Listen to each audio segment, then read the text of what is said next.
Hey everyone, welcome to part 2 of my Discord.js series. In this video, I'll be teaching you guys how to register slash commands and interact with your bot using the registered slash commands. Now, if you're new here and you don't understand what this code does, then make sure to watch my previous video where I show you the basics of setting up your Discord bot, including taking it online and having basic message replies. Now, to get started with registering slash commands, let's create a separate file inside of our source folder, and we're going to call this register-commands.js. This file will only be dealing with the slash commands registration, which means we'll only run it when we're either adding or updating commands. This is going to be temporary because in the next few videos, we'll be setting up something called a command handler, which will automatically take care of this for us. Now, before we register our commands, we first need access to the server ID and our bot's ID. So let's head over to Discord and let's first copy our server ID. So right click on your server name and click on copy ID. Now, if you don't see the copy ID option, then just go to your user settings, click on advanced and make sure developer mode is turned on. So make sure to copy your server ID first and go to your code editor. And inside of our env file, we're going to add a new environment variable. We're going to call this guild_id and we're going to set it to our guild ID. The next thing that we need to do is get our bot's ID. So head back to Discord and copy your bot's ID by right clicking and clicking copy ID. And we're going to name this client_id and we're going to set it to our bot's ID. Now remember these two names because we will be using them. We can now close out of our .env file and we can start working on our register commands file. To start off, let's import a few things from our Discord.js library. So let's say const require discord.js, and we're going to be importing REST and routes. The next thing is, of course, we need access to our environment variables. And if you remember, in our index.js file, what we did was we said require.env.config. This basically gave us access to our environment variables. So we can do the same up here. We can say require.env and we can add the .config method to it. Now the next thing that we need to do is we need to define our commands. So the way we can do that is first define a variable called commands, and this is going to be an array of objects where each object will represent a single command. So each command will have, first of all, a name, which in our case, let's register a command saying, hey, and we also need a description where we're going to say replies with, hey. Now, this is all you need in order to register a command.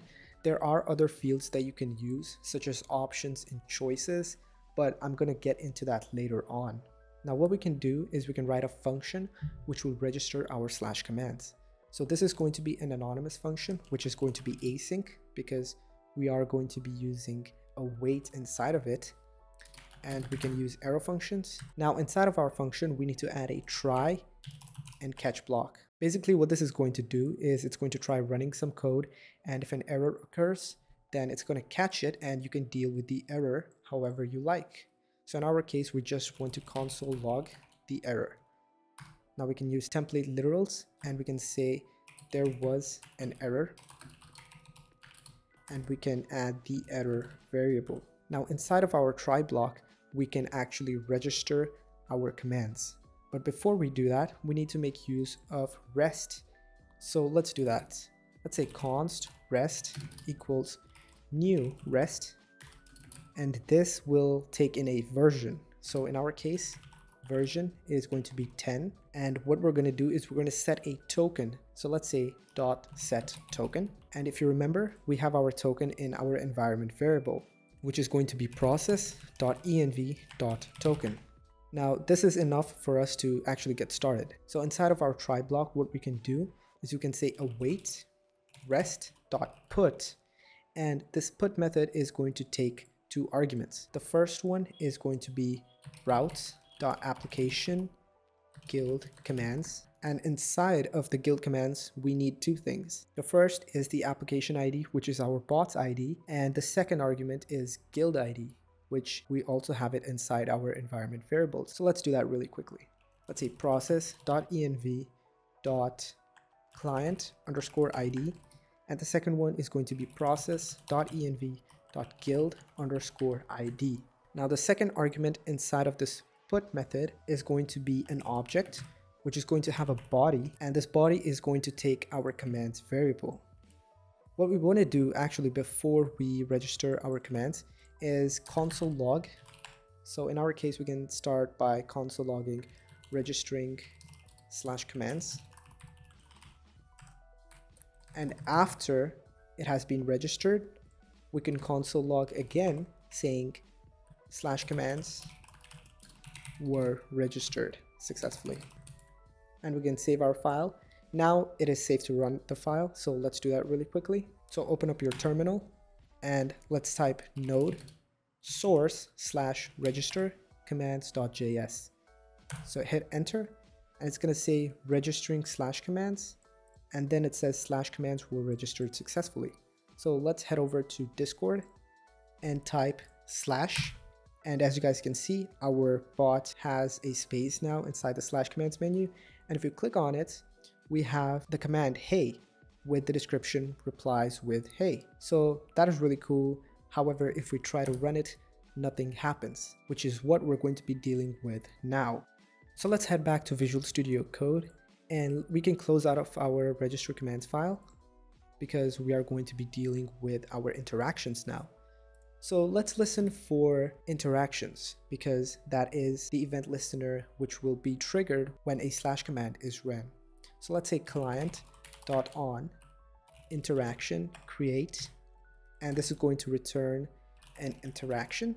And basically there are many types of interaction, but the one that we are interested in is /commands. So how we can check that is by using an if statement like if interaction.isChat input command, and this is a method, and basically this is going to return either true or false. Now you can use curly brackets and run all your code inside over here. However, I prefer using a return statement over here and negating the value of this. So the code below this is only going to run if the interaction was a /command.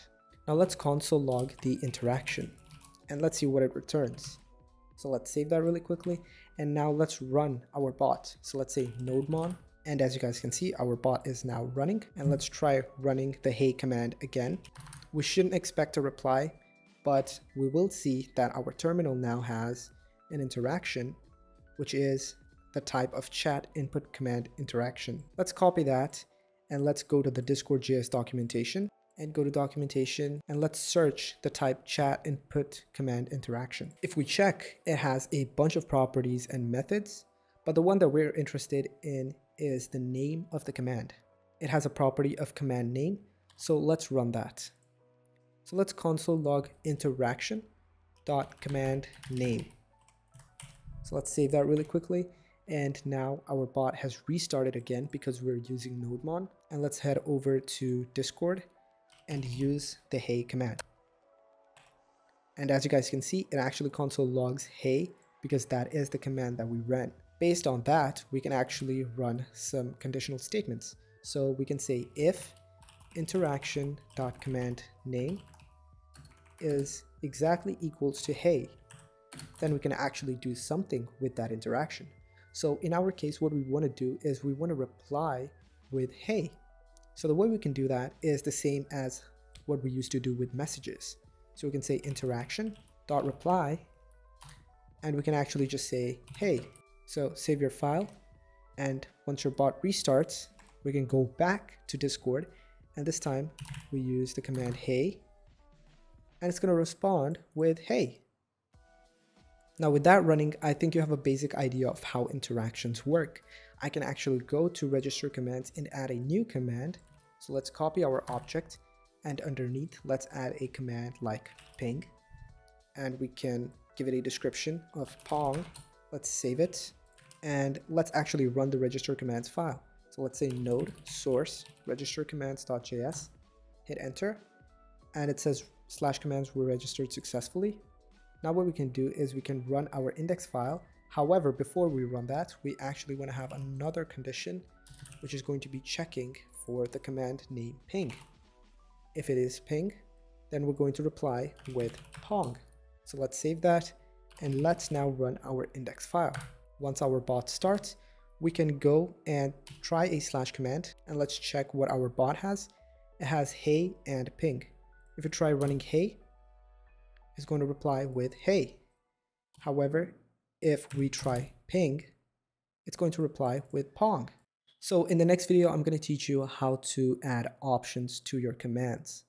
If this video helped you out, make sure to like, and if you guys are enjoying my content, make sure to subscribe. Thank you, and I'll see you in the next one.